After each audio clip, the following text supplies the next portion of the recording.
God sees that you've fallen back into your old ways. He sees that you've drifted. You were on a good streak. You were locked in, but you fell off again. And now you might be sitting here thinking, is God mad at me? Is he disappointed? Is he gonna withhold blessings from me?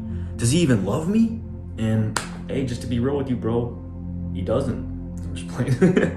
But no, you see how ridiculous that sounds? Look, let's take it to his word here. So when Jesus was in the Garden of Gethsemane, hours away from being crucified, what does he do? He's with his boys, he's with the disciples, and he tells them to wake up and pray. And Peter, the same man who walked on water, what does he do? He falls asleep, and Jesus comes through, and he actually kind of gets stern with Peter, and he actually calls him by his old name. He says, Simon, wake up.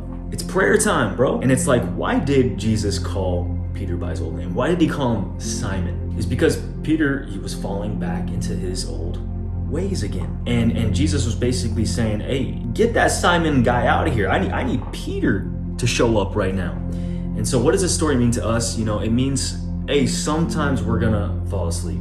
Sometimes we're gonna fall back into our old rhythms, our old natures again. And just because we are a new creation in Christ, like Peter, we still have that other side of us. We still have that weakness. We still have those fleshly desires. We still have that Simon side of us. And as long as we are in our flesh, that Simon side will always continue to perk his head at times. I know for me, it perks its head a lot of times, right?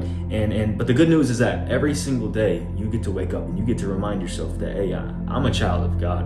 I am no longer Simon, I am Peter. I'm no longer, my identity is no longer in my performance, it is in Christ. The way I think of it is, imagine a boat anchored to an island. Yeah, the boat is gonna drift, bro. It's gonna experience waves crashing up against it. It's gonna experience the current. But no matter how far that boat drifts, hey, it's still anchored to that island.